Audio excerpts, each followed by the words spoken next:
Pangyolab. 안녕하세요. 팡요랩의 전민영입니다. 안녕하세요. 풍요랩의 노승현입니다.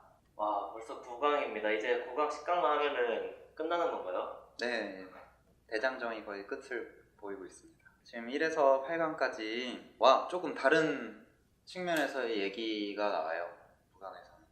그러니까 8강도 좀 1에서 7까지 달랐는데 9는 이제 특별하게 익스플로레이션과 익스플로이테이션에 초점을 맞춰서 진행이 됩니다. 얘기가 그에 이제 초점을 맞춰서 그와 관련된 얘기들이 나오는데요.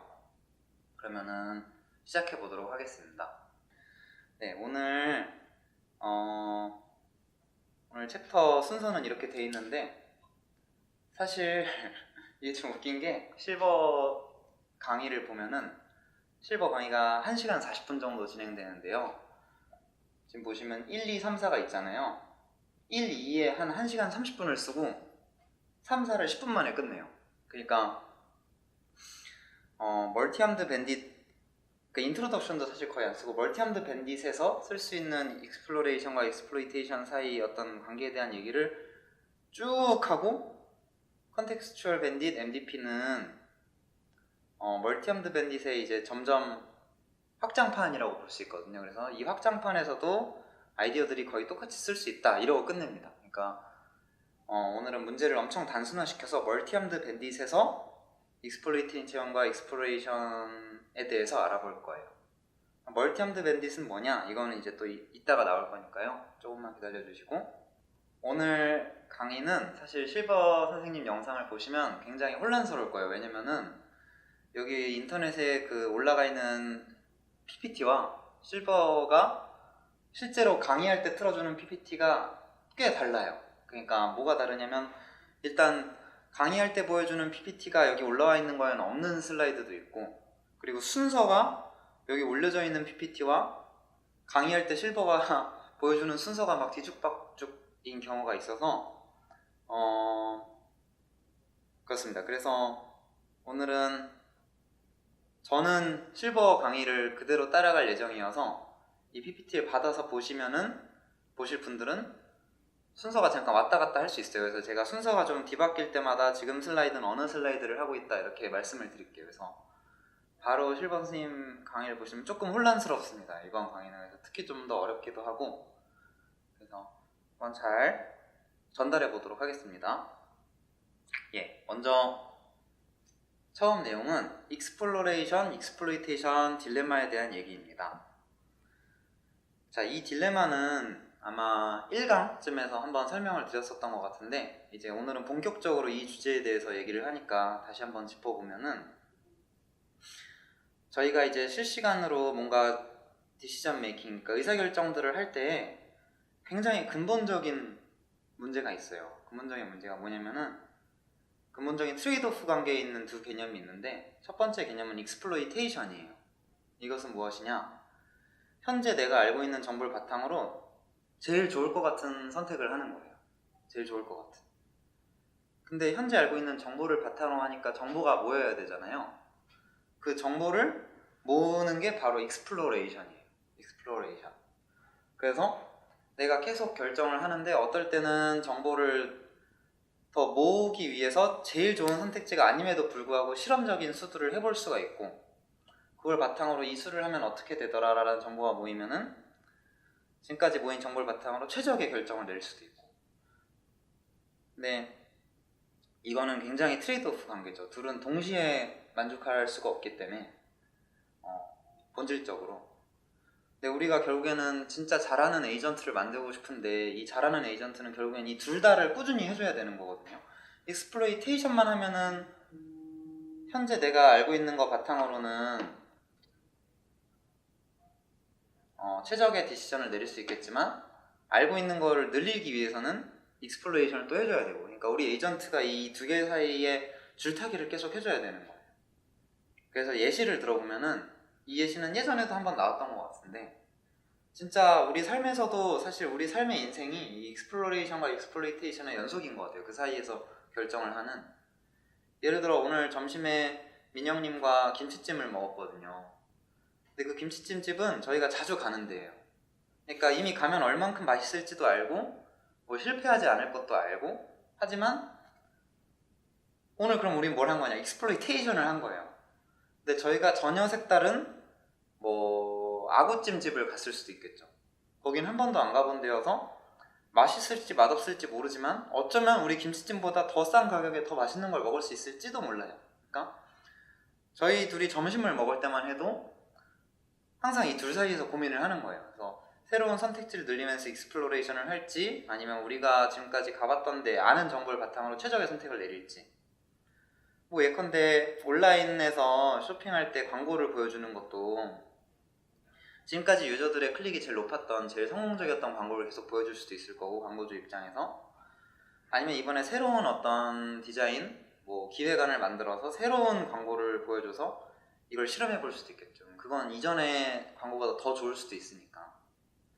굉장히 많아요. 게임 플레이를 할 때 예를 들어 롤을 하는데 나는 원거리 딜러인데 케이틀린만 항상 해요. 케이틀린만 항상 하면 나는 케이틀린 잘하고 뭐 예측 가능하죠. 내가 얼마나 잘할지. 근데 사실 내가 미스포춘, 아니야, 이즈리얼 이렇게 스킬형 딜러가 훨씬 더 잘 맞을 수 있는데 나는 그걸 안 해봐서 그냥 케이틀린을 하고 있는 걸 수도 있거든요. 그러니까 내 게임을 할 때도 케이틀린만 하다가 또 가끔 이제 다른 챔피언도 해주고 그러면서 익스플로레이션을 해봐야 되는 거예요. 그러니까 익스플로이테이션과 익스플로레이션은 이 강화학습에서 정말 근본적인 문제다. 근본적인 이 둘 사이의 균형을 잡는 건 근본적인 문제고 우리 삶에서도 되게 많은 상황에서 맞닥뜨리는 문제다. 이런 개념이라고 할 수 있겠습니다. 네. 그러면 이 둘 사이의 균형을 어떻게 맞출 것이냐에 대해서 사실 저희 지금까지 하나 배운 게 있어요. 하나 배운 게 뭔지 아세요? 하나 배운 거예요? 예, 이 둘을 입실론 그리디. 그렇습니다. 입실론 그리디를 저희가 하나 배웠어요. 그게 뭐냐면 그리디하게 하는데 기본적으로 그리디라는 건 익스플로이테이션만 하는 거예요. 내가 아는 거 바탕으로 최적의 선택만 하는데 입실론이라는 작은 확률로 그냥 랜덤하게 딴 걸 해보는 거예요. 굉장히 나이브한 방법이죠. 사실 차차 배우겠지만 이 입실론 그리디가 단순하지만 굉장히 파워풀해요. 근데 오늘은 이제 이 나이브한 방법론 말고 이제 여러 방법론들을 배울 거예요. 근데 이 슬라이드가 대표적으로 그거랑 다른데 실버 선생님이 강의할 때 쓰이는 슬라이드랑 다른데 실버 선생님 강의는 세 가지가 나와요. 크게 세 가지가 여기서 5가지 중에 1, 3, 5번에 해당하거든요. 저희도 이 세 가지 관점에서 보면 될 것 같아요. 그래서 첫 번째가 나이브 익스플로레이션, 실버 슬라이드는 랜덤 익스플로레이션이라 나오거든요. 그러니까 그냥 그리디 폴리시에 노이즈를 조금 추가하는 거예요. 랜덤성을 조금 추가해서 입실론 그리디가 대표적이고 또 소프트맥스 뭐 이런 게 있겠죠. 소프트맥스는 이 확률 분포가 있어서 그 확률 분포대로 하는 거. 그 다음에 두 번째가 여기선 세 번째인 Optimism in the face of uncertainty. 자, 이 첫 번째 나이브 익스플로레이션은 좀 순진한 방법이었다면 이름 그대로 이 뒤의 내용들은 뭐랄까 조금 더 시스테매틱한, 좀 더 체계적인 방법론들이에요. 체계적인 접근법. 그래서 오늘은 이 Optimism in the face of uncertainty는 이따 더 자세히 다루겠지만 불확실성을 좀 긍정적으로 보는, 불확실성을 왜 긍정적으로 보지? 이런 건 또 좀 이따 다루겠습니다. 이런 철학에 근거한 방법론이고, 마지막으로는 이제 인포메이션 스테이트 설치. 이거는 가장 정확하면서 하지만 계산적으로 좀 어려운 그런 방법론인데요. 내가 어느 정보를 얼만큼 알고 있다를 스테이트에 포함시켜서 이제 접근하는 방법론인데, 예, 그렇습니다. 그래서 오늘은 이런 다양한 방법론들에서 차근차근 배워볼 예정입니다. 네, 이렇게 저희 인트로가 끝났고, 멀티하드 밴딧. 오늘 우리가 놀 공간이에요. 플레이그라운드예요. 멀티하드 밴딧은. 왜 멀티하드 밴딧을 하냐? 이거는 MDP보다 훨씬 간단한 문제예요. 그래서 이 간단한 곳에서 저희가 아이디어를 배우고 나면 그걸 그냥 확장해서 적용하면 되는 거기 때문에, 그래서 오늘은 멀티하드 밴딧에서 주로 얘기가 이루어질 거고, 그럼 멀티하드 밴딧이 무엇인지 설명을 드려볼게요. 강화학습을 인터넷에서 자료를 찾아보거나 제가 공부하려고 찾아보면 항상 멀티 암드 밴딧이 먼저 나오더라고요. 엄청 중요한 개념인 것 같은데 맞나요? 네, 엄청 중요하죠. 중요한 건 뭐 좀 주관적인 내용일 수 있으니까 MDP보다 간단한 거라고 생각하면 돼요. 자, MDP 기억 나시겠지만 NDP를 하나 정의하려면 스테이트 스페이스 S랑 트랜지션 프로버빌리티 P랑 뭐 A랑 R이랑 감마 이렇게 5개가 있었는데 거기서 다 빼고 A랑 R만 남은 거예요. 그럼 뭐냐, A랑 R만 남은 게 도대체 뭐냐면은, 자, 여러분이 카지노에 갔다고 해봐요. 카지노에 가는데 밴딧 머신들이 있어요. 그러니까 그냥 빠찡코 머신 있습니다. 돈 넣고 그냥 땡기면은 뭐 777 뜨든지 뭐든지 해서 리워드가 받는 거예요. 리워드를 뭐 돈을 받는 거겠죠, 그 카지노에 가면. 근데 이제 기계들마다 리워드의 확률 분포가 다른 거예요. 기대값도 다르고, 어떤 머신은 평균이 100만 원인데 베리언스가 되게 클 수도 있고, 예를 들어 0원부터 1000만 원까지 거의 다 꽝만 나오다가 1000만 원이 한번 나오는 걸 수도 있고, 어떤 머신은 꾸준히 한 10만 원 정도가 리워드로 나오는 머신일 수도 있고, 그러니까 그 모분포가 있는 거예요. 그 밴딩 머신, 그러니까 밴딧마다 슬롯 머신마다 자기 확률 분포가 있어서 거기서 샘플링된 값이 리워드로 주어지는 거죠. 이거 왜 간단하냐? 스테이트가 사실 없어요. 근데 내가 한번 머신 하나 정해서 당기면 리워드 받고 끝나는 거예요, 게임이. 그러니까 그래서 이 멀티 암드 밴딧을 원 스텝 MDP 뭐 이렇게 부르기도 해요. 그러니까 MDP인데 스텝이 그냥 한 번만 하고 끝나는, 뭐 그렇게 부르기도 하고. 그래서 액션이랑 리워드의 셋만 있으면 되는 거예요. 내가 할 수 있는 액션이 예를 들어 10개가 있고 각각을 했을 때 받는 리워드의 분포가 있고, 그것만 있으면 멀티 암드 밴딧 문제가 정의가 돼요. 그랬을 때 우리는 뭐냐면은, 여기서 이제 뭐 차례대로 하자면 뭐 known set of M 액션이 있고, 그러니까 m개의 슬롯 머신들이 있는 거고, 우리는 그 팔을 당기는 거예요. 그랬을 때 확률 분포는 일단 몰라요. 리워드 분포는 우리는 몰라요. 알면은 뭐 너무 쉽겠죠. 그냥 뭐 기대값이 제일 높은 걸 계속 당긴다든지 뭐 여러 전략이 있을 텐데, 그걸 몰라요. 우리는 그래서 당기면서 알아나가야 되는 거고, 각 스텝마다 하나의 머신을 당겨요. 그랬을 때 환경이 리워드를 만들어주고, 우리의 목적은 큐뮬레이티브 리워드를 맥시마이즈 하는 거죠. 한 번 당겼을 때를 맥시마이즈 하는 게 아니라, 예를 들어 1000만 원의 우리 예산이 있으면 1000만 원을 갖고 최대한 토탈 보상을 최대화하고 싶은 거죠. 우리가 벌어들이는 돈을. 그런 문제 세팅입니다. 멀티 암드 밴딧. 줄여서 MAB 라고도 하고, 원 스텝 MDP로 볼 수 있다. S랑 P가 빠진 A랑 R만 남은 매우 간단한 MDP다. 이렇게 생각하시면 됩니다. 그래서 이 문제에서 우리는, 자, 그냥 딱 봐도 익스플로레이션과 익스플로이테이션이 트레이드오프일 것 같죠? 네. 내가 머신을 몇 개 당겨봤는데 잘 나오면 걔네만 계속 당길 수도 있는데, 사실 저기 안 당겨본 슬롯 머신이 엄청 좋은 슬롯 머신일 수도 있어서 가끔은 또 그 슬롯 머신을 좀 당겨줘야 될 거예요. 그러니까 이 트레이드오프를 다루기에 제일 좋은 문제다. 그런 게 느껴지셨으면 좋겠고, 그래서 지금부터 이제 조금 본격적인 어떤 이 알고리즘들을 다루기 전에, 방법론을 다루기 전에 개념들 정의를 좀 할 거예요. 수학적인 개념들 정의를 할 건데, 먼저 리그렛이라는 개념이 나옵니다. 리그렛. 후회를 어떻게 정의하냐, 이런 거예요. 먼저 액션 밸류를 정의할게요. 액션 밸류는 어떤 액션을 했을 때, 예를 들어 내가 3번 머신을 당겼을 때가 액션을 한 거잖아요. 그 3번 머신의 리워드의 기대값이 3번 머신을 땡기는 Q예요. 그러니까 액션 밸류예요. 이거는 저희가 그냥 알기 쉽죠?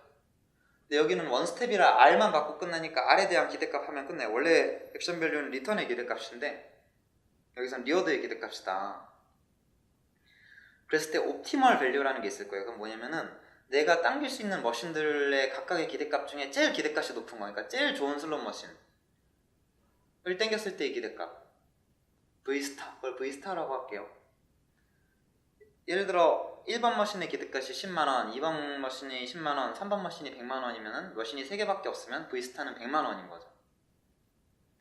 제일 Q를 높게 하는 맥스 Q값, 모든 액션들 중에. 자, 그러면 리그렛은 뭐냐? 내가 어떤 액션을 해요. 예를 들어 3번 머신이 제일 좋은 머신인데 내가 1번 머신을 당겨요. 그럼 1번 머신을 당기는 것 자체가 사실 3번 머신에 비해 뭔가 안 좋은 게 있는 거잖아요. 그 안 좋은 차이가 바로 리그렛이에요. 근데 옵티멀 밸류 V 스타를 우리가 모르는 상태에서 리그레스 네. 정확히 파악한다면 안 되겠네요. 그쵸. 이거는 이론적인 개념이에요. 아니면 우리가 문제를 세팅했을 수도 있겠죠. 각각 슬롯머신을 우리가 다 알고 이제 이 방법론은 모른다고 가정하고 할 때 네. 리그레스를 계산할 수는 있겠죠. 슬롯머신을 우리가 네. 세팅해 놓으면. 네. 근데 사실 V스타는 아무도 모르죠. 네. 근데 어쨌든 이론적으로는 정의되는 개념이에요. 정확하게 얼마 딱 이렇게 정의되는 개념이고, 이거는 리그렛은 액션별로 정의되는 개념이라는 걸 또 이해하셨으면 좋겠어요. 그러니까 예. 그래서 토탈 리그렛은 뭐냐? 내가 T번 당기면, 예를 들어 100번 당기면 100번 동안 한 리그렛을 다 더한 거예요. 그게 토탈 리그렛이다. 그래서 큐뮬레이티브 리워드를 최대화하는 거는 토탈 리그렛을 최소화하는 것과 똑같다. 그렇겠죠? 그러니까 토탈 리그렛이 제일 좋은 머신 당길 때 좀 덜 좋은 머신 당겨서 얻는 손해인데 그걸 최대한 줄여야 100번 다 제일 좋은 머신 당기면 그게 제일 좋은 거잖아요. 사실 뭐가 제일 좋은 머신인지 모르니까 리그렛은 발생할 수밖에 없는 거고, 이 리그렛을 줄여보자, 뭐 이런 얘기예요. 그럼 여기서 자연스럽게 아니 그냥 리워드 맥시마이즈 하면 되지, 무슨 리그렛이란 개념을 왜 도입해서 접근을 하나, 이런 질문이 나올 수 있는데, 그것은 왜냐면 실버가 이렇게 얘기해요. It helps us understand how well an algorithm could possibly do. 무슨 말이냐면은, 그러니까 우리의 이해에 도움을 주는데, 무슨 이해에 도움을 주냐면 어떤 알고리즘이 possibly, 그러니까 가능한 한 가장 잘할 수 있는 한계가 어느 정도인지에 대한 이해를 좀 주거든요. 이 개념으로 접근을 하면. 그래서 이 리그렛이라는 개념을 도입해서 지금 알고리즘들을 그 관점에서 설명을 할 거다, 뭐 이렇게 설명을 합니다. It helps us understand how well an algorithm could possibly do. possibly 할 수 있는 그 최대값에 대해서 어떤 이해를 준다. 이제 리그렛을 이해하셨으면 뭐 갭이라는 개념도 나와요. 갭. 일단 카운트는 그냥 그 액션 몇 번 당겼나 그거예요. 카운트는 각 액션별로 이제 정의되는 개념이고, 갭은 뭐냐? 갭은 이제 머신별로 정의되는 거예요. 슬롯 머신별로 갭이 하나씩 있는 거예요. 그래서 그 슬롯 머신의 갭은 제일 좋은 슬롯 머신에서 그 슬롯 머신의 밸류 뺀 거. 그래서 리그렛은 갭과 카운트의 함수다. 당연하겠죠. 그러니까 이 머신을 n번 당겼고 각각의 갭이 얼마였으면 그거 곱한 거를 다 더한 게 리그렛이잖아요. 이게 그 수식이거든요. 그냥 보시면은 모든 액션에 대해서 그 액션 당긴 횟수에다가 그 액션의 갭을 곱한 거의 합이 토탈 리그렛이다. 뭐 이런 얘기입니다. 갭은 뭐 다시 말하면 이 머신은 지금 갭이 액션에 대해서 정의되잖아요. 액션이 어떤 머신을 당기는 건데, 이 머신은 제일 좋은 머신에 비해서 얼마나 딸리는가, 얼마나 부족한가, 뭐 이런 개념이고요. 갭은. 그래서 좋은 알고리즘은 갭이 큰 머신에 대해서 작은 카운트를 보장한다. 그냥 문제는 갭이 모른다. Gaps are not known. 갭을 모른다. 지금까지는 개념 설명이에요. 갭이란 개념, 리그렛이라는 개념, 뭐 이런 개념을 설명하는 부분이에요. 아직 알고리즘은 안 나왔어요. 네. 그러면은 자, 이제 가로축을 땡기는 횟수, 머신을 땡기는 횟수로 하고, 세로축을 토탈 리그렛, 땡길 때마다 토탈 리그렛이 늘어날 거 아니에요.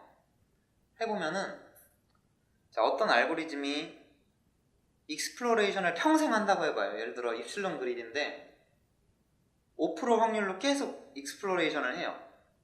얘는 리니어한 토탈 리그렛 라인이 그려져요. 리니어한 선형. 왜냐? 5% 확률로 바보 같은 행동을 할 수밖에 없으니까 그 값이 계속 더해지는 거예요. 평생 익스플로레이션을 안 하는 걸 생각해봐요. 반대 극단에서 그냥 그리디한 거. 걔도 리니어한 선형 곡선이 그려져요. 왜냐? 얘가 운 좋게 제일 좋은 액션을 그리디하게 하지 않는 한 뭐 대부분 그러지 않겠죠? 제일 좋은 액션과 내가 선택한 액션 사이에 갭이 있으니까 그 갭만큼이 계속 누적될 거 아니에요. 리니어하게 한번 당길 때마다. 그래서 또 얘도 리니어하게 그려져요. 그럼 여기서 우리의 질문은 뭐냐? 우리가 어떤 알고리즘을 만들어서 적절히 익스플로레이션을 하고 적절히 익스플로이테이션을 하면 서브 리니어한 토탈 리그렛 그래프를 그릴 수 있을까? 이게 우리의 목표예요. 이게 질문이에요. 정답은 그릴 수 있다 입니다.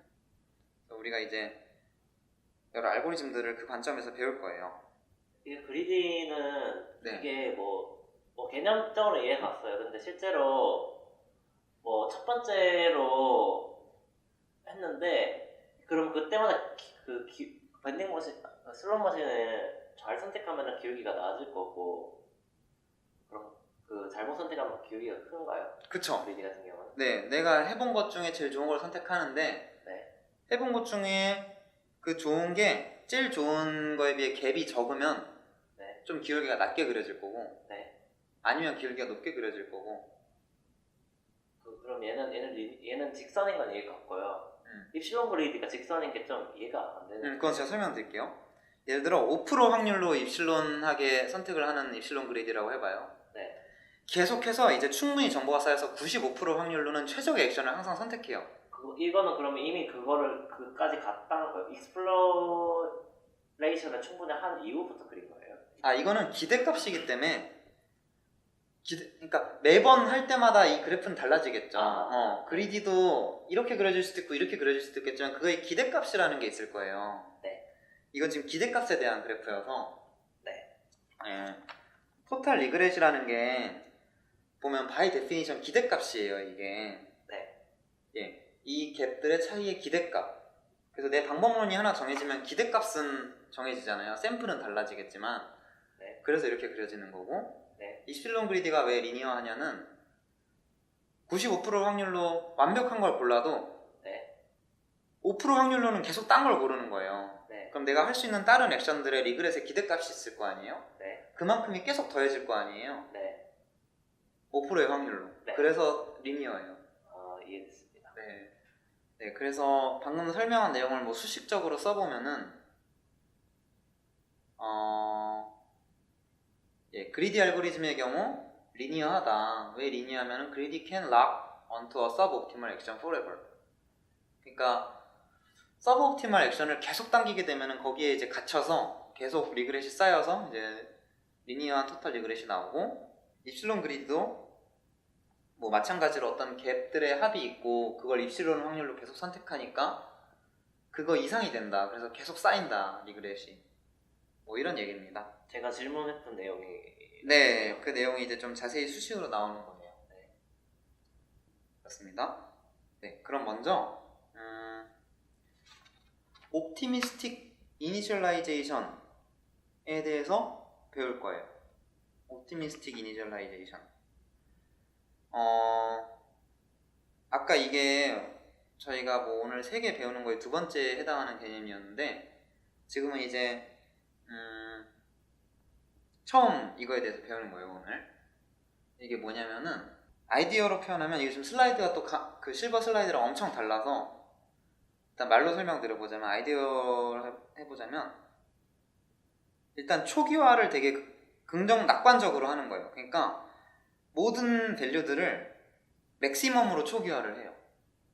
예를 들어서 이런 거예요. 머신을 당기는데 머신 10개 다 1억 원의 기대값을 갖고 있다라고 초기화를 해요. 테이블 같은 걸. 그 다음에 그리디하게 하는 거예요. 그 다음부터. 이게 무슨 말이냐면은 자, 다 1억 원이니까 그리디하게 하면 아무거나 하겠죠. 랜덤하게. 하나를 당겨보면 100만 원이 나왔어. 그럼 1억과 100만 원의 평균을 그 액션 밸류로 하는 거예요. 그러니까 액션 처음에 한 번 1억 원이 나왔다는 걸로 세팅을 한다는 거예요. 그렇죠. 그러니까 처음에는 다 1억 원이 나왔다고 세팅을 하고 엄청 맥스 값으로 세팅을 하는 거예요. Q 밸류를. 그래서 옵티미스틱 이니셜라이제이션이에요. 초기화를 굉장히 낙관적으로 한다. Simple and practical idea. Initialize Q to high value. 간단한 아이디어인데 Q를 high value로 높은 값으로 이니셜라이즈를 해놓고 그 다음부터는 Q를 어떻게 업데이트하냐면 몬테카를로 방법으로 몬테카를로 이제 뭔지 아시죠? 그냥 계속 해보고 평균 내는 거잖아요. 이거는 그 평균 내는 식을 무빙 에버리지 형태로 약간 바꿔서 표현한 거고, 그래서 무빙 에버리지가 맞는 표현인가? 하여튼 평균 내는 거를 다르게 표현한 거고, 그렇게 하면 뭐가 되냐? 자, 첫 번째 게 100만 원이 나왔어요. 그럼 두 번째 게 지금 1억 원이잖아요. 그럼 두 번째 거 액션 머신을 당기겠죠. 네. 근데 걔는 이번에 0원이 나왔어. 그러면 또 1억이 처음에 다 높은 값에 있다가 한번 당길 때마다 계속 줄어드는 거예요. 그렇게 되면은 처음이 다 높은 값으로 돼 있었기 때문에 안 해본 애부터 하겠죠. 안 해본 애부터 하겠죠. 하지만 초반에는 그렇게 하겠지만 어느 정도 얘네들이 자리를 잡고 나면은 그 중에 높은 애만 하겠죠.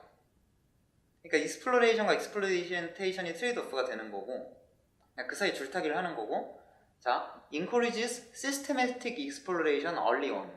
그러니까 특히 초기 단계에 익스플로레이션을 굉장히 권장할 거예요. 초기 단계. 왜냐면 초기에 다 값이 높게 돼 있으니까. 근데 제가 이해한 바로는 네. 그냥 이렇게 알고리즘을 짠다고 치면은 네. 제일 처음에 한 번은 전체를 돌고요. 그 다음에 나온 거 기준으로 제일 높은 것만 계속 취할 것 같은데요. 맞아요. 근데 자, 1억 점으로 해놓으면은 얘네 스케일이 0에서 100만 원 사이에 논다 그래봐요. 그럼 그 스케일로 오기까지 걔를 되게 많이 해봐야 될 거예요. 제일 높은 애를. 근데 처음에 1억이 돼 있고 한 번씩 다 했으면은 그 첫 번째 한 거 중에 제일 높은 애만 계속 뽑는 게 아니죠. 걔를 계속 뽑는데 실제 값이 0에서 100 사이로 나면은 걔가 처음에는 5천이 됐다래. 1억과 0의 평균은 5천만 원이잖아요. 네. 또 0이 나오면 2,500만 원이 되죠. 아, 그렇겠네요. 그러면 1등이 바뀔 수 있겠죠. 그러니까 충분히 높은 값에서 시작하면 우리 스케일까지 내려올 때까지 네. 충분히 익스플로이션이 된다는 거예요. 초기 단계에요. 이해됐습니다. 하지만 but can still lock onto suboptimal action. 그러니까 이게 제일 좋은데 수렴하리라는 보장은 절대 없어요. 그러니까 운 나쁘게 뭐 3등 정도 하는 머신이 좀 좋은 게 나와서 거기에 락 갇힐 수도 있는 거고. 그러니까 자, 그리디 액션에다가 옵티미스틱 이니셜라이제이션을 하는 것도 리니어 토탈 리그렛을 가지고요. 그러니까 선형이 되고요. 아까 그래프에서 이실론 그리디에다가 옵티미스틱 이니셜라이제이션을 적용하는 것도 선형 토탈 리그렛을 가진다. 그러니까 이거는 어떤 하나의 초기화하는 방법론이고 거기다가 그리디든 입실론 그리디든 쓸 수 있는데 걔네 써봐야 리니어 토탈 리그렛을 벗어나질 못하지만 왜 설명하냐면 실버가 이런 얘기를 해요. 이게 되게 좋은 아이디어고 실무에서 되게 좋은 아이디어고 그런 인상을 갖기를 바란다고 얘기를 하더라고요. 그러니까 아 뭐야 리니어니까 안 좋아라는 느낌을 갖지 말고 충분히 좋은 아이디어라는 인상을 가졌으면 좋겠다고 학생들한테 얘기를 하더라고요. 실버가. 직관적으로 느껴지긴 해요. 네, 직관적으로 괜찮을 것 같죠. 근데 어쨌든 이론적으로는 리니어 토탈 리그렛이다. 이게 첫 번째로 얘기하는 거고요. 자, 실버 강의에서 강의 순서를 따라가면 이거 다음에 이게 나와요. 이 전 슬라이드 입실론 그리드 알고리즘이 나와요. 근데 저는 이거 지금 했거든요. 넘어갈게요. 그 다음에 이제 디케잉 입실론 그리디가 나오는데 이게 뭐냐? 자, 입실론 그리드인데 입실론을 계속 줄여나가는 거예요. 점점 어떤 스케줄을 갖고 pick a delay schedule for 입실론 1, 입실론 2, 점점점 어떤 스케줄을 갖고 입실론을 계속 디케이를 해나가는 거예요. 줄여나가는 거예요. 자, 직관적으로는 처음에는 좀 높은 입실론을 갖고 익스플로레이션을 많이 해보다가 점점 정보가 많이 쌓이면은 어느 하나에 수렴을 해야 되니까 입실론을 계속 줄여나가는 거예요. 여기서 하나의 스케줄을 예시를 드리는데 이 스케줄은 휴리스틱이거든요, 사실. 그러니까 뭐 가능한 여러 가지 스케줄이 있겠지만 여기서 하나 예로 드는 거는 자, 실버가 이렇게 얘기해요. 이 식 너무 신경 쓰지 말아라. 그러니까 막 그렇게 이해할 필요 없는데 그래 말로 설명을 해주는데 여기서 D는 1등 머신과 2등 머신의 리그렛의 차이예요. 그러니까 2등 머신이 1등 머신에 비해 얼마나 딸리나. 그래서 이 딸리는 정도가 되게 작으면 이게 분모에 있으니까 값이 커지잖아요. 그러니까 입실론을 많이 하게 되는 거고 입실론이 커지는 거고 이게 커지면 충분히 입실론이 작아지는 거죠. 이 정도로만 이해하시면 돼요. 그러니까 1등과 2등이 미세하게 차이 날 때는 좀 익스플로레이션을 많이 해보고 조금 차이 날 때는 적게 해본다. 근데 어쨌든 t가 분모에 있기 때문에 스텝마다 갈수록 입실론이 줄어드는 거예요. 그러니까 1과 민이어서 1보다 클 때는 뭐 당연히 1인 거고, 액션이 많을수록 또 입실론이 큰 거고, 액션 개수가. C는 뭐 상수고요. 상수를 충분히 작은 값을 하겠죠. 그래서 이런 스케줄을 잡으면은 디케잉 입실론 그리드는 토탈 리그레시 로그 함수예요. 로그. 드디어 서브 리니어가 처음으로 나온 거예요.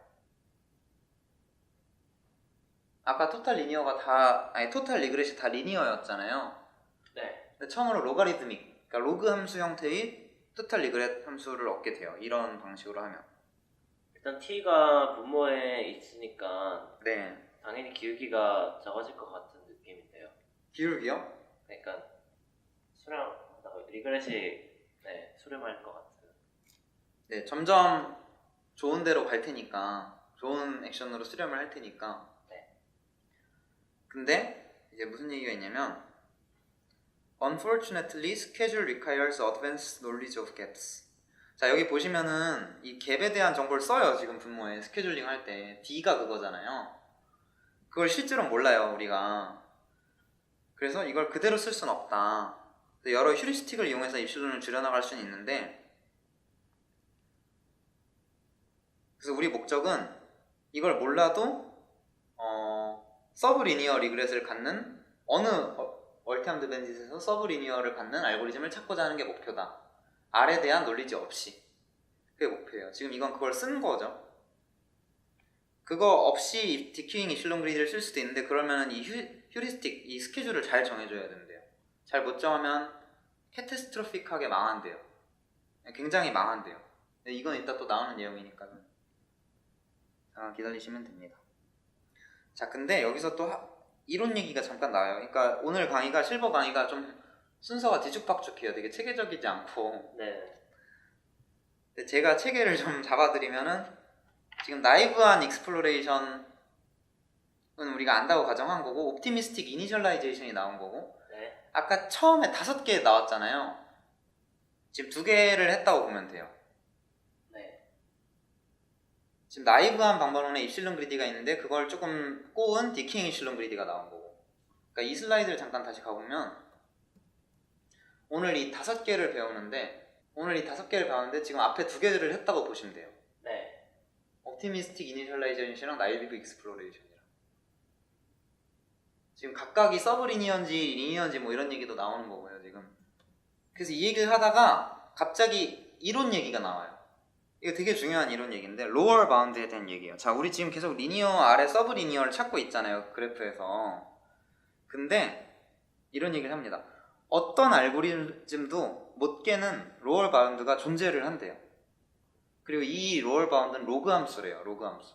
그러니까 로그보다 더 아래로 갈 수는 없는 거예요. 우리 알고리즘이, 어떤 천재적인 알고리즘이 나와서 뭘 한다 해도. 네. 그래서 애초에 이 문제가 갖고 있는 어떤 퍼포먼스 자체가 있다. 로어 바운드 퍼포먼스가 있다.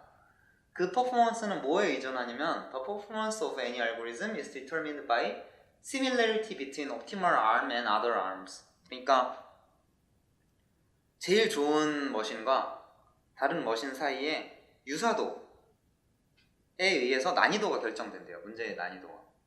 문제의 아무리 잘해도 더 잘할 수 없는 퍼포먼스가 존재한대요. 그걸 로어 바운드라고 표현을 하는 거예요. 그래서 어려운 문제는 굉장히 비슷해 보이는 arm들이 있대요. 여기서 arm이 머신이에요. 멀티 armed bandit이 멀티 머신 문제잖아요. 그러니까 슬롯 머신, 팔을 당기는 거니까요. arm이라고 표현할게요. 그래서 arm이 되게 비슷한 확률 분포를 보일수록 문제가 어려워진다.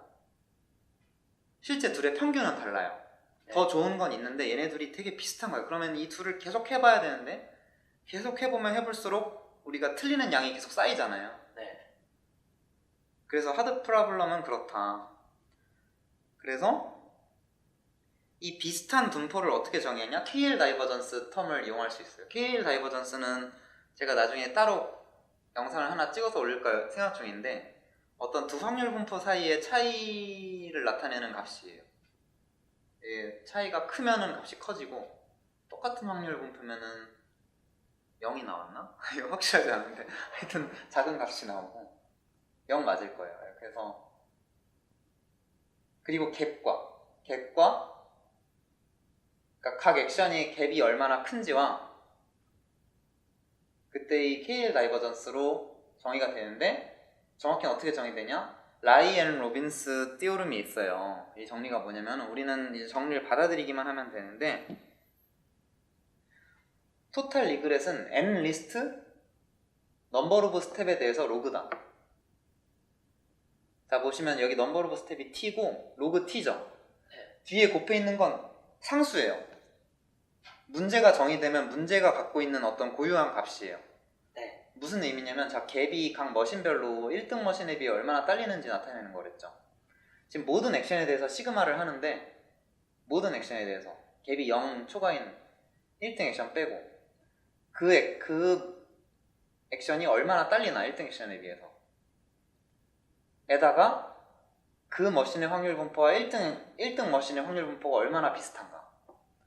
그래서 확률 분포가 비슷할수록 이 값이 작아지잖아요. 그게 분모에 있으니까 전체 값은 커져요. 그러니까 문제가 어려워지죠. 네. 우리 알고리즘이 갈 수 있는 저 아래 바닥의 한계가 높아지는 거예요. 예. 갭이 클수록 또 문제가 어려워지죠. 그래서 이런 이론적인 배경이 있다. 우리가 지금부터 알고리즘을 아무리 잘 짜도 로그 함수보다 아래로 내려갈 수는 없을 것이다 라는 얘기를 하는 슬라이드예요. 네. 저는 아까 전에 그래서 리그렛이 특정 상수에 수렴하는 거가 저희 목표인 줄 알았는데 그건 이론적으로 불가능한 거였거든요. 그쵸. 로그는 바운드가 없이 계속 커지니까 네. 알겠습니다. 스텝에서 단조 증가 함수니까 그렇습니다.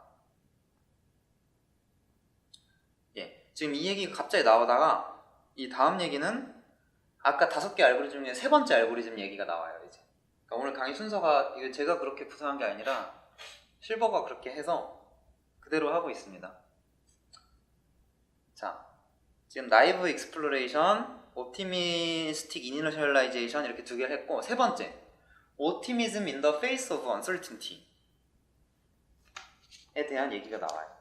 이거 되게 저는 재밌다고 생각했는데 3개의 머신이 있는데 각각 머신의 기대값을 우리가 추정한다고 해봐요. 그래서 그 추정할 때 그래프가 이렇게 그려졌어요. 지금 파란색, 빨간색, 초록색 곡선이 있는 거예요. 그때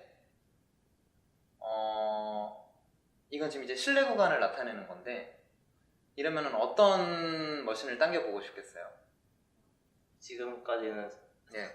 A3을 당겨보고 싶어요. 예, 초록색이 굉장히 신뢰 구간이 높은 곳에 있죠. 그러니까 QA3가 높은 수 있겠는데 이 Optimism in the face of uncertainty는 uncertainty를 긍정적으로 보자 이런 철학 같은 거거든요. 그래서 그러니까 초록색이 평균이 높이 있을 것 같은데 파란색이 뭔가 언설텐티가 크다는 말씀이신 거죠? 그쵸. 지금 파란색은 예를 들어 95% 신뢰 구간을 해보면은 이렇게 쭉 칠해서 95%가 되는 걸 잡으면은 오른쪽 끝이 되게 위에 있잖아요. 네. 그러니까 굉장히 지금 파란색 값에 대해서는 잘 모르는 상태예요. 언설튼티가 굉장히 큰 거예요. 네. 그랬을 때 자, which action should we pick? 어떤 액션을 골라야 할까? 어떤 액션 밸류에 대해서 uncertain 할수록 불확실할수록 그 액션은 익스플로어 하기에 더 중요한 액션이다. 더 익스플로어를 해야 하는 액션이다 라는 뜻이잖아요. 더 잘 모르는 거니까. 네. 그래서 잘 모르니까 그만큼 이게 베스트 액션으로 바뀔 수도 있는 거고 네. 지금은 아니지만 평균만 따져보면 네. 그래서 실제로 파란색 액션을 당겨보면 지금 평균이 실제로는 파란색 액션이 안 좋았던 액션이었던 거예요. 그래서 네. 왼쪽으로 확 왔지만 대신 이 그래프의 너비도 줄었죠. 그러니까 신뢰 구간이 확 좁아진 거예요. 그러니까 그만큼 불확실성이 낮아졌다는 거죠. 파란색이 주는 밸류에 대해서.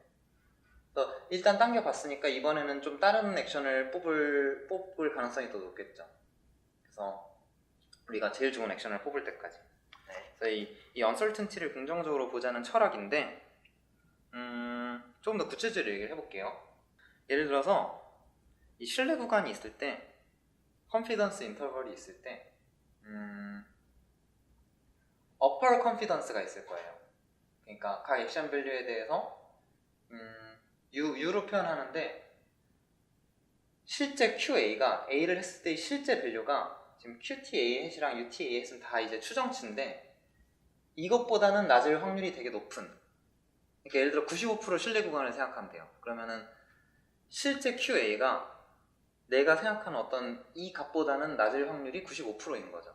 우리 구간이 실제 값을 포함할 확률이 95%가 맞는 말인데 네. 어쨌든 그렇게 컨피던스 바운드 중에 위의 값을 찾을 수가 있는 거예요. 그걸 upper confidence bound라고 하고 UCB라고 하는데 네.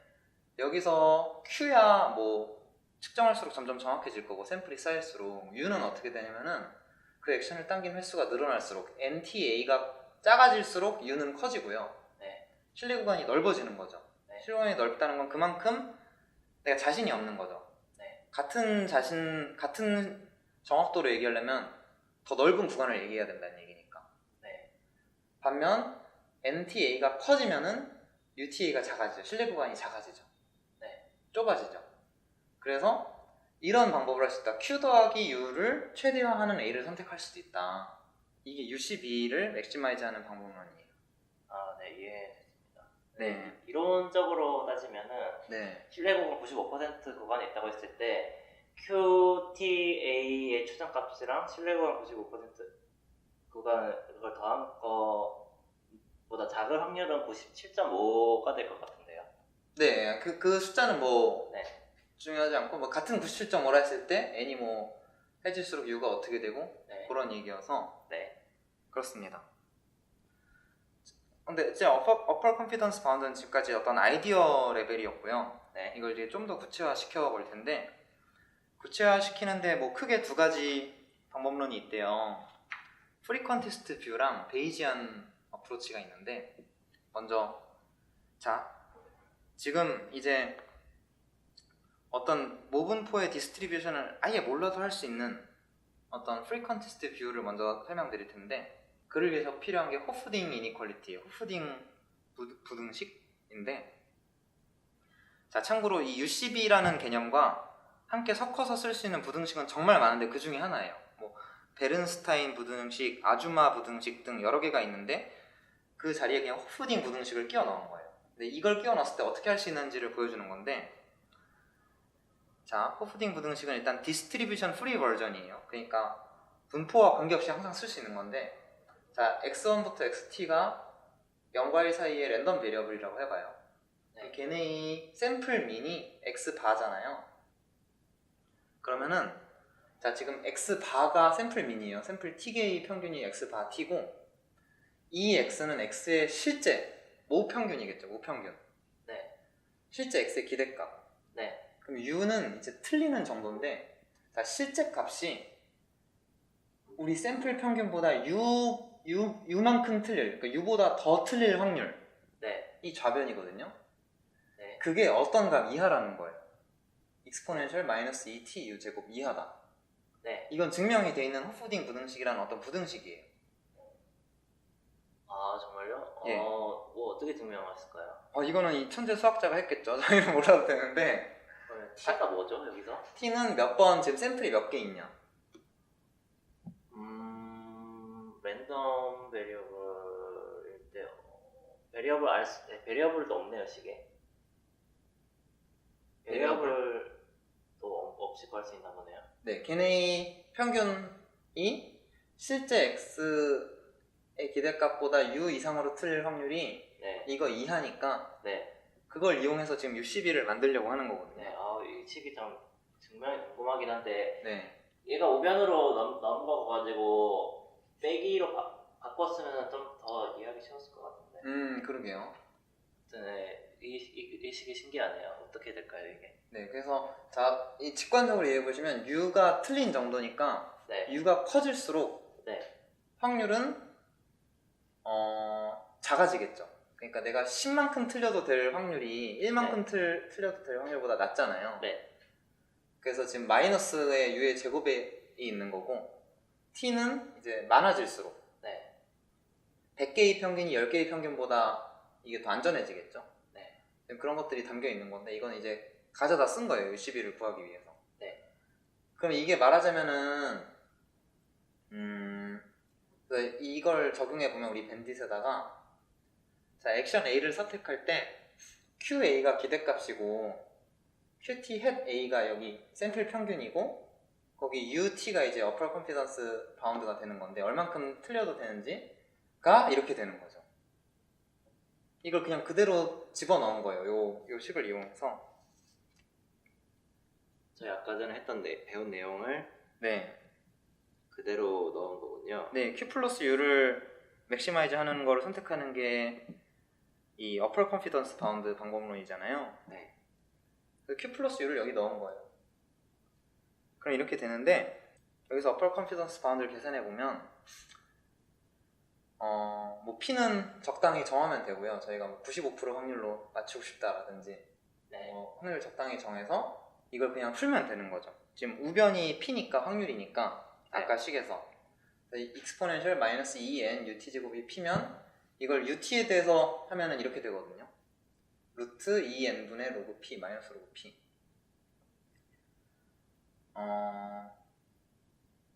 예, 그래서 지금부터 뭘 하면 되냐? 각 액션별로 Q가 있을 거잖아요. 우리 Q의 추정치가. 거기다가 이걸 더한 값이 최고인 걸 선택하면 되는 거예요.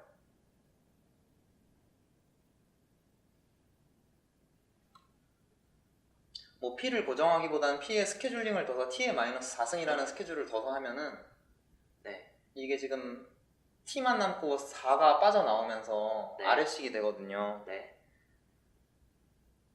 이거를 UCB1 알고리즘이라고 해요. 네. 그래서 각 액션들에 대해서 각 액션별 NTA가 있고 QA가 있잖아요. 네. 이 값을 맥시마이즈 하는 액션을 고르는 거죠. 네. 쉽죠? 네. 식이 좀 어렵긴 한데 식이 좀 어려운데 아이디어는 간단합니다. 그러니까 어퍼 컨피던스 바운드를 계산하려고 하는 거고 근데 우리가 프리퀀티스트라고 모분포도 모르고 네. 할 때 적용할 수 있는 어떤 호프딩 부등식이 있어서 네. 호프딩 부등식에다 그냥 다 때려 박으니까 네. 어퍼 컨피던스 바운드가 어떻게 계산이 되는 거예요. 네. 그래서 그 UCB 즉 Q 더하기 U 값을 최대화하는 A를 고르도록 하자.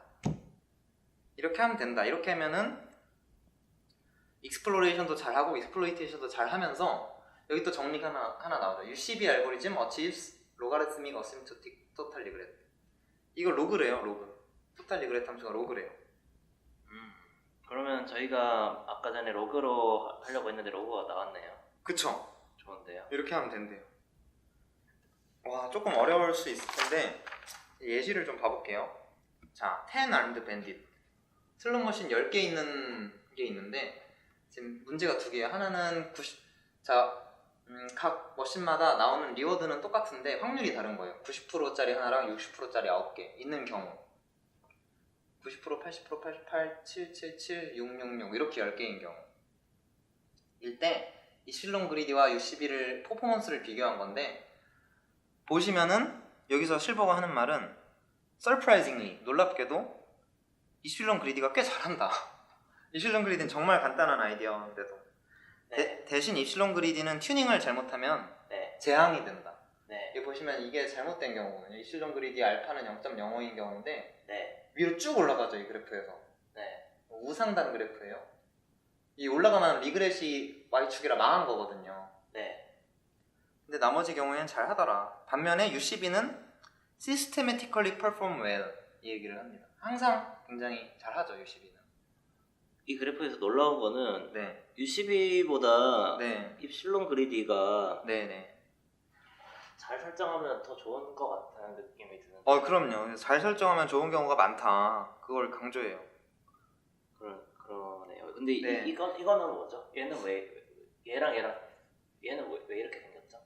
Y축이 좀 다를걸요? 다르네. 하나는 리그렛이고 하나는 베스트 머신 플레이드? 그러니까 제일 좋은 머신을 선택한 거의 비율. 결국에는 제일 좋은 머신으로 수렴해야 되잖아요. 네. 보시면은 다 거의 100%로 수렴하죠. 네. 제일 좋은 머신에. 네. 그래서 점점 글로 수렴해 가는 거를 좌측 그래프가 보여주는 거고 네. 우측 그래프는 리그렛의 관점에서 네. 보여주는 겁니다. 알겠습니다. 예, 여기서 또 하는 말이 실버가 또 이런 얘기도 해요. UCB가 왜 입술동물이랑 삐까삐까 하냐면 호프딩 부등식이 굉장히 약한 부등식이래요. 그게 무슨 말이냐면은 자, 호프딩 부등식은 우리가 모분포에 대해서 가정하는 바가 별로 없어요.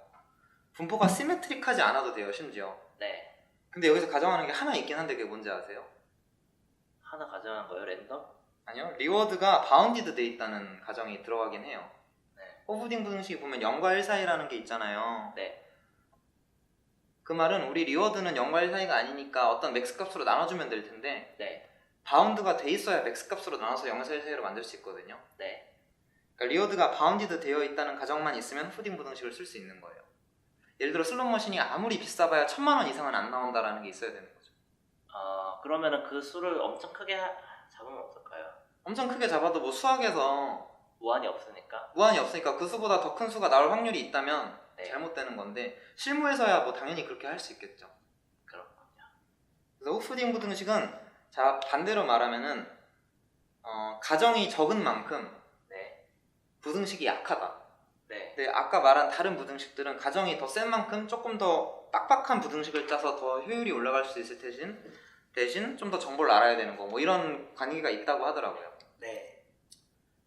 예, 여기까지 해서 지금 UCB에다가 프리컨티스트 뷰에서 호프딩 부등식을 이용해서 UCB를 적용한 거고요. 네. 이번엔 베이지안 뷰예요. 베이지안 뷰. 자, 베이지안은 자, 지금까지는 우리는 리워드 분포에 대한 가정이 없었어요. No assumptions. except bounds on reward. 리워드에 바운드가 있다만 있었는데 베이지안 밴딧은 R에 대한 리워드 디스트리뷰션에 대한 어떤 프라이어 널리지를 쓰는 거예요. 그 프라이어 널리지가 어디서 왔는지는 물으시면 안 돼요. 어떤 매직 소스가 있어서 예를 들어 이 머신은 뭐 베르누이 분포를 따를 거야 라든지 뭐 어떤 프라이어를 잘 가정을 하는 거예요. 사람이 뭐 가우시안 분포를 따를 거야 뭐 다른 사람들이 앞에서 하는 걸 보고 만들 수도 있을 거고 프라이어 분포를 가정하고 그 프라이어 널리지에다가 실제 땡겨서 나온 리워드들을 보고 히스토리를 보고 포스테리어 분포를 구하는 거예요. 그래서 포스테리어를 이용해서 익스플로레이션을 가이드하는 거예요. 좀 더 체계적으로. 근데 그 가이드하는 방법에는 어퍼 컨피던스 바운드가 있고 이럴 경우 베이지안 UCB가 되는 거죠. 뭐 probability 매칭이라는 게 있고 이건 아까 오늘 제일 처음에 배운 5가지 중에 4번째에 나오는 거거든요. probability 매칭. 이따 또 설명드릴게요. 자, 대신 이거의 단점은 프라이어 널리지가 정확할수록 퍼포먼스가 좋다. 프라이어 널리지가 진짜 안 좋으면은 뭐 안 좋겠죠. 포스테리어 디스트리뷰션 이건 저희 설명할 거예요. 포스테리어 이거는 베이즈 시어럼을 공부하면 나오는 건데 네. 베이즈 규칙을 이용해서 데이터와 프라이어 갖고 계산되는 그 이후의 분포를 포스테리어라고 하는데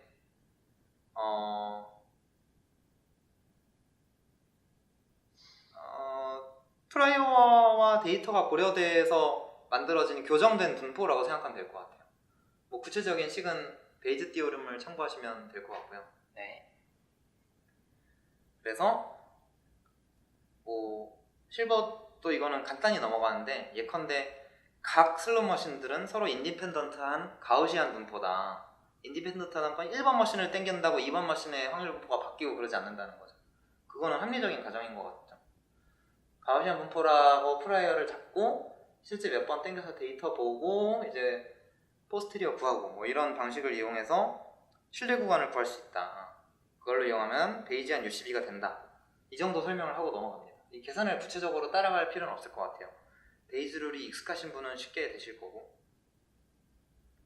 통계학에서 가장 거의 중요한 개념, 많이 중요한 개념인 거죠. 그죠. 베이즈 룰은. 네.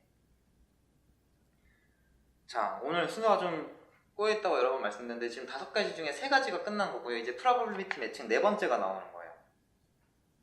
오늘 아까 제일 처음에 한 5가지 알고리즘 중에 이 프로버빌리티 매칭은 쉬운 말로 하면은 A가 제일 좋을 확률 그 확률 그대로 뽑는 방법론인데 이 슬라이드는 잘 이해가 안 갈 거고 프로바빌리티 매칭의 한 예시가 톰슨 샘플링이라는 방법이 있어요. 네. 이 톰슨 샘플링에 대해서 설명을 드리자면은 네. 진짜 간단한 방법인데요. 네. 꽤 잘 돼요. 자, 뭐냐면은 자, 지금 베이지안 방법론이에요, 참고로. 그러니까 확률 분포가 있어요. 네. 이 리워드가 어떤 분포에서 나올 거다라는 확률 분포가 있을 때 내가 샘플링을 할 수 있는 거예요. 확률 분포를 내가 계산해서 알고 있으니까. 프라이어와 데이터를 가지고 확률 분포를 계산할 수 있게 된 거고, 거기서 그냥 샘플링을 해요. 예를 들어 슬롯머신 1, 슬롯머신 2, 슬롯머신 3 각각에서 샘플링을 하면은 1번 슬롯머신에서는 10만원이 나왔고 2번 슬롯머신에서는 25만원이 나왔고 3번 슬롯머신에서 10만원이 나왔으면 2번 슬롯머신을 실제로 당기는 거예요. 그러니까 샘플링을 하면 그게 자연스럽게 익스플로레이션과 익스플로이테이션을 트레이드오프 하면서 값이 나오거든요. 무슨 말이죠? 자, 톰슨 샘플링은 프로바빌리티 매칭의 한 구현인데, 먼저 베이즈 롤을 이용해서 베이즈 법칙을 이용해서 포스테리어 분포를 구하고요. R에 대한 분포를 구하는 거예요. 네. 이 머신의 리워드는 어떤 분포를 따를 거다를 네. 실제로 구하는 거예요. 네. 그 다음에 샘플을 하나 해요. 그 분포에서. 네. 그럼 각 머신별 값이 나오죠. 네. 그러면은 그 값 갖고 제일 값이 높은 액션을 선택하는 거예요. 끝. 근데 샘플을 한 번 한다는 거예요? 아니면 몇 번을 한다는 거예요? 여러 번.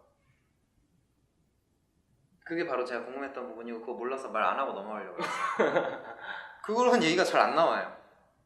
근데 제 생각에 샘플을 여러 번 하면, 예를 들어 1억 번을 하면은 네. 무조건 평균만 보고 하는 거잖아요. 포스테리어 분포에. 네. 그럼 평균만 보고 하면 되는 거 아닌가? 내 생각엔 한 번을 해야 말이 되는 것 같은데. 한 번을 한 거 가지고 응.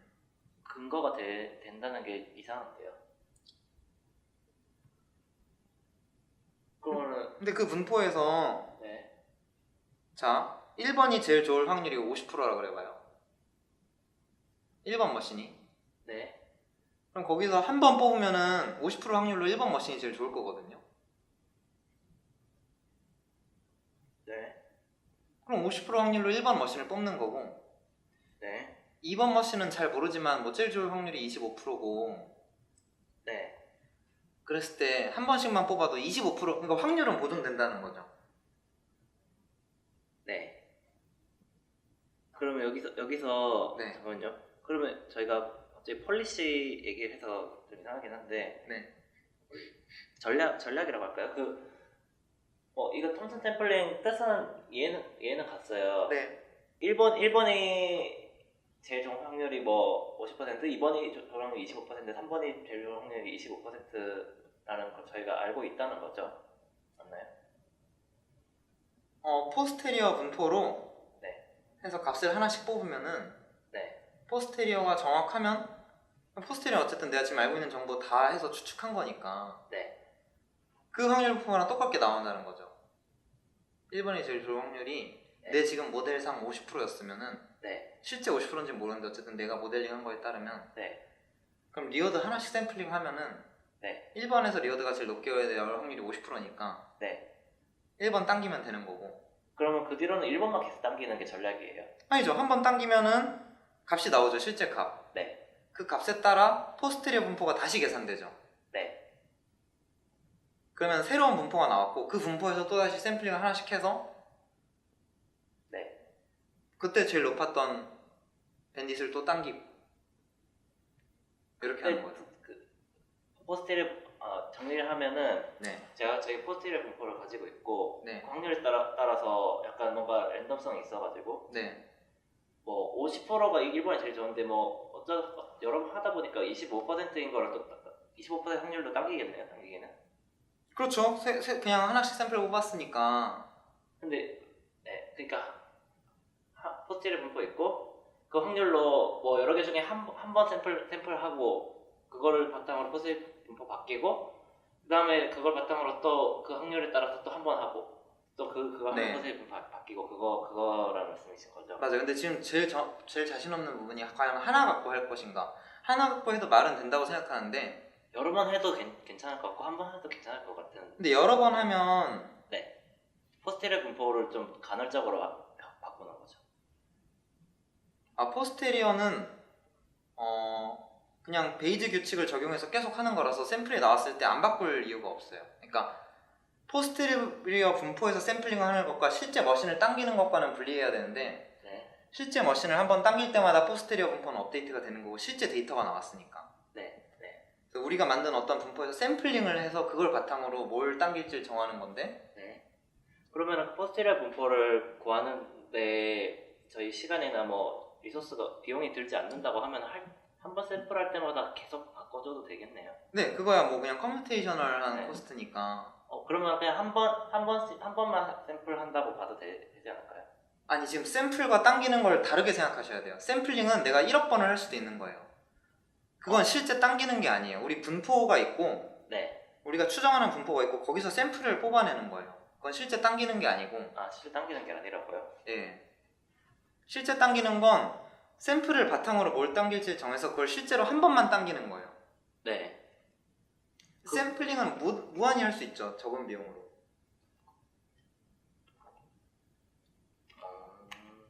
그러면 약간 시뮬레이션 같은 거예요? 그렇죠. 시뮬레이션 할 수 있는 확률 분포를 만드는데 그 확률 분포가 포스테리어 분포예요. 지금. 네. 포스테리어가 이후의 뭐 이런 뜻이잖아요. 네. 그래서 프라이어 널리지와 데이터를 갖고 이후에 계산된 아래 분포가 포스테리어거든요. 네. 우리가 그럼 이제 샘플을 할 수 있는 분포를 갖고 있는 건데 이건 모델이기 때문에 네. 시뮬레이션이에요. 네. 이걸로 시뮬레이션을 해서 샘플들을 얻어서 그 샘플 중에 좋은 애를 실제로 당기는 거예요. 네. 실제 데이터가 나오면은 데이터가 추가됐으니까 포스테리어가 또 수정돼야 되는 거고. 네. 그런 겁니다. 근데 시뮬레이션을 10번 할지 1억 번 할지 한 번 할지는 잘 모르는데 아마 한 번 할 것 같긴 한데 이건 자신 없고 네. 실버 강의도 잘 나오진 않아요. 네. 맞다. 여기서 생각해보니까 이 슬라이드는 안 나오는데 거기 실버 슬라이드는 베르누이 밴디실 때는 톰슨 샘플링이 라이 로빈스 로어 바운드를 어치브 한대요. 라이 로빈스가 그 로그라는 얘기거든요. 네. 아까 잠깐 나왔던 건데 그래서 학생이 그럼 베르누이 밴딧이 아니라 베르누이 밴딧은 그 값 두 개 중에 하나 나오는 밴딧들인데 다른 밴딧에선 잘 안 되냐 질문했더니 실버가 최근 많은 연구 결과에 따르면 베르누이 밴딧 아니라 다른 밴딧에서도 좋긴 한데 일단 애초에 베이지안 방법론이기 때문에 네. 어떤 매지컬 소스에 의해서 프라이어가 좋아야 네. 잘 작동을 한다. 프라이어가 안 좋으면 잘 작동하지 않는다라고 하더라고요. 네, 이제 5가지 중에 마지막 방법이 나와요. 마지막 방법은 인포메이션 스테이트 서치 방법인데 이건 굉장히 좀 다른 방법론이에요. 그래서 익스플로레이션은 왜 하는가 하면 결국엔 정보를 얻기 위해서잖아요. 인포메이션. 그러면 우리가 매번 얻는 정보를 퀀티파이 할 수 있을까? 정보의 가치를? 그런 질문을 던져요. 퀀티파이가 뭐? 계량화 할 수 있을까? 네. 지금 내가 정보를 얻으면 이게 리워드로 치면 2 정도 얻은 거나 마찬가지야. 이 정보를 얻는 게. 이런 게 가능하면 진짜 최적의 디시전을 내릴 수 있다는 거예요. 그런 방법론이에요. 그러니까 얼마나 어렵겠어요. 딱 들어도. 네. 그러네요. 그래서 정보를 얻는 걸 계량화를 해야 되는데 언설튼한 상황들에서 정보 게인이 크다는 거예요. 인포메이션 게인이. 그래서 언설튼한 상황에서 익스플로어를 더 많이 하고 또 우리가 정보의 가치를 알 수 있다면 익스플로레이션과 익스플로이테이션을 옵티멀하게 트레이드오프 할 수 있다. 뭐 이런 아이디어에서 출발하거든요. 네. 그래서 인포메이션 스테이트 스페이스, 자 스테이트 스페이스에 정보를 더하는 거예요. 그래서 말하자면은 우리 지금 원스텝 MDP를 봤잖아요. A랑 R만 있었어요. A랑 R만. 근데 거기에다가 인포메이션 스테이트 S 틸다를 넣는 거예요. 물결을 틸다라고 읽더라고요. 그래서 S 틸다는 statistic of the history예요. 그러니까 히스토리가 있으면 그걸로 만들어진 어떤 함수를 통해서 나오는 값인데 지금까지 있었던 정보, 우리가 쌓아놓은 정보를 서머라이즈, 요약해주는 어떤 숫자들인 거죠. 이 숫자들을 스테이트라고 보는 거예요. 그러니까 이게 무슨 말이냐면은 내가 지금 어떤 방에 있어서 왼쪽 문으로 갈지 오른쪽 문을 열지를 고민 중인데, 한번 왼쪽 문을 열어봤을 때 그 방에 있는 거랑 왼쪽 문을 열어본 적이 없는데 그 방에 있는 거랑 다른 스테이트로 본다는 거예요. 사실 방이라는 같은 스테이트, 같은 방이라는 같은 스테이트에 있는 건데, 내가 그 스테이트에 있을 때 알고 있는 정보를 세서 그 정보를 스테이트에다가 이렇게 붙여주는 거예요. 컨캣을 해주는 거예요. 그랬을 때 내가 아는 정보에 따라 같은 스테이트도 다른 스테이트가 되는 거죠. 뒤에 붙어있는 벡터가 다른 값이니까. 그런 방법론인 거예요. 그렇게 하면 어떻게 할 수 있냐. 예컨대 이런 거예요. 왼쪽 문을 내가 그때 3번 열어봤고 그 방에 왔을 때 오른쪽 문을 5번 열어봤으면 3,5가 스테이트 오른쪽에 딱 붙는 거예요. 인포메이션 스테이트로. 그래서 S 틸다가 되고, 그때 스테이트 이동이 있을 때 P 틸다가 또 새롭게 계산되는 거고. 그래서 이게 this defines MDP. 자, 원스텝 문제인데 MDP를 만들어줘요. 이거는 스테이트가 지금 생겨나면서, 원래는 스테이트가 없었는데 인포메이션 스테이트가 생겨나면서 A랑 R만 있었는데 S 틸다 A, P 틸다 R 감마가 생겨나게 되는 거예요. 그럼 MDP가 되는 거예요. 우리 MDP 푸는 거 많이 배웠잖아요. 이렇게 해서 그냥 MDP를 풀어버리는 거예요. 이게 마지막 방법론이에요. 베르누이 밴딧을 예로 들면은 리워드가 베르누이 분포를 통해서 정해지는 거예요. 그러니까 이기거나 지는 거나만 있는 건데, 이길 확률이 0.5 뭐 이런 거죠. 뮤 A 0.5일 필요는 없어요. 그때 뮤 A가 제일 높은 머신을 찾고 싶은 거예요.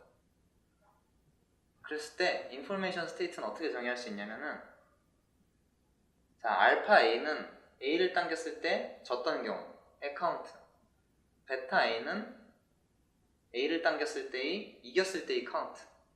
사실 베르누이 분포는 이 카운트가 모든 히스토리를 다 기록해 주는 거기 때문에 거기서 더 읽는 정보가 없거든요. 이것만 딱 있으면. 네. 그래서 베르누이 밴딧이 좀 제일 간단한 예시예요.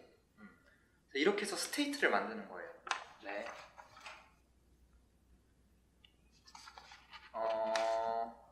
예.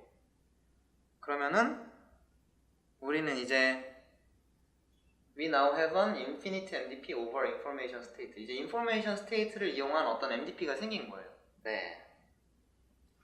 이 MDP는 reinforcement learning으로 풀 수 있다. 자, 모델 프리 RL은 뭐가 있고 베이지안 모델 베이스드 RL은 뭐가 있다. 이렇게 해서 풀 수 있다입니다. 근데 여기서 오늘 내용이 참 많은 게, 베이지안 모델 베이스드 RL은 우리가 배운 적이 없는데 그거 내용이 또 조금 나와요. 그래서 그걸 좀 보여드리면, 자, 베이즈 어댑티브 베르누이 밴딧인데 베타 분포로 프라이어를 만드는 거예요. 우리가 프라이어를 어떻게 정해놓고 매번 액션을 할 때마다 포스테리어를 업데이트하는 거예요. 아까 계속 나왔던 얘기죠. 이거는 베이즈 룰을 이용하기 때문에 이제 베이즈 어댑티브인데, 포스테리어가 만들어지고 그 포스테리어 분포 자체가 인포메이션 스테이트가 되는 거예요. 그래서 매번 트랜지션 할 때마다 그걸 이용해서 베이지안 모델을 업데이트하고 뭐 이런 방식으로 할 수 있다. 이 그래프가 뭐냐면은 약이 1, 2가 있고, 우리가 프라이어는 이렇게 만들었어요. 1번 약은 잘 몰라서 다 플랫하게 만들었고 2번 약은 50%일 확률이 높아서 뭐 이렇게 만든 거고, 네. 1번 약을 했을 때 성공할 때 실패할 때에 따라서 포스테리어 분포가 이렇게 달라지고, 또 거기서 1번 약을 했을 때 또 포스테리어 분포가 계속 달라지는, 네. 이게 인포메이션 스테이트에 추가돼서 RL을 푸는 거예요. 구체적으로는 안 알아주실 텐데 구체적으로 설명 안 해서 이 정도로만 느끼시면 될 것 같습니다.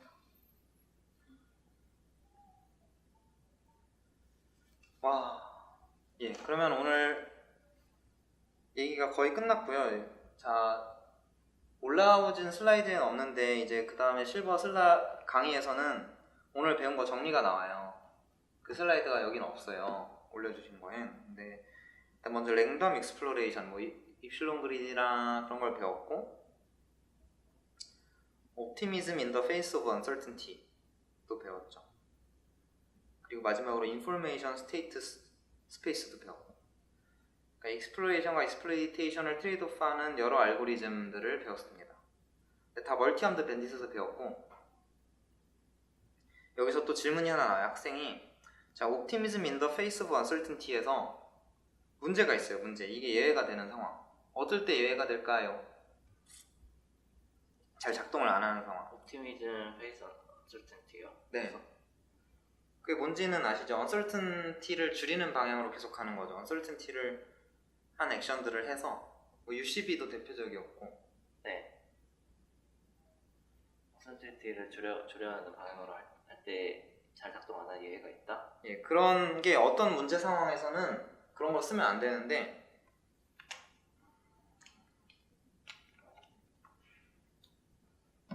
답을 말씀드리자면 액션 스페이스가 인피니트 할 경우 그러면 평생 익스플로레이션만 하겠죠. 모든 게 언설튼하니까. 뭐 혹은 내가 제한된 자원이 있어서 내가 총 10번만 시도할 수 있는데 선택지가 그에 비해 많아. 슬롯머신이 100개 있어. 그럴 때는 적당히 익스플로이테이션을 해야 되는 거죠. 그러니까 그럴 때는 옵티미즘, 언설튼티를 그렇게 낙관 좋게 보면 안 되는 거죠. 혹은 리얼 로봇이어서 어떤 실패를 가장 가능한 한 피하고 싶을 때, 그러니까 실패에 대한 리스크가 너무 클 때, 뭐 헬리콥터를 조종하는 문제라든지 헬리콥터를 충돌시키고 싶지는 않으니까 그럴 때는 어설튼한 상황을 최대한 안 가보기 위해서 익스플로레이션을 굉장히 안전한 공간에서 해야 되는 거예요. 세이프 익스플로레이션을 해야 되는 상황인 거죠. 그때는 이런 게 안 좋다 이런 얘기도 하시더라고요. 자, 쭉쭉 넘어가서 컨텍스추얼 밴딧이랑 MDP는 과감히 패스를 하도록 하겠습니다. 그러니까 내용 진짜 지금부터 10분 안에 다 실버가 설명하는데 컨텍스추얼 밴딧은 문제만 설명드리자면은 A랑 R에 스테이트가 포함되는 거예요. 그러니까 예를 들어서 사람들한테 광고를 띄워주는데 한 번 띄워주는 게 아니라 한 번 띄워줘서 얘가 뭘 클릭하면 그 다음번에는 이 정보를 바탕으로 다른 광고를 띄워주고 계속 이어지는 거예요. 멀티암드 밴딧 문제가.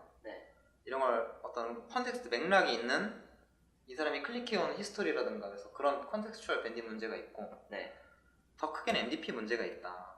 MDP는 이제 우리의 풀 강화학습 문제죠. 참고로 이거는 강의에서도 다 패스합니다. 슬라이드 제가 패스하는 게 아니라 딱 한 가지 얘기만 하더라고요. 강화학습에서도 아까 멀티암드 밴딧에서 배운 이론들을 그대로 쓸 수 있다. 거의 그대로 쓸 수 있고 뭐 예컨대 근데 뭐 조금 어렵다는 얘기를 하더라고요. 그러니까 폴리시가 계속 바뀌면은 우리가 방문했던 스테이트를 정보를 어떻게 뭐 담고 있냐 뭐 이런 얘기를 하면서 근데 이거는 다 이제 시험 내용 아니라서 한 10분 만에 간단히 하는 얘기여서 저희도 패스하면 될 것 같습니다. 그래서 오늘 배운 거 마지막 슬라이드인데요. 여러 원리들을 배웠죠. 나이브 메소드, 옵티미스틱 이니셜라이제이션, 어퍼 컨피던스 바운드, 프로버빌리티 매칭, 인포메이션 스테이트 설치 이렇게 여러 가지를 익스플로레이션, 익스플로이테이션 관점에서 살펴보았습니다. 끝. 수고하셨습니다. 수고하셨습니다.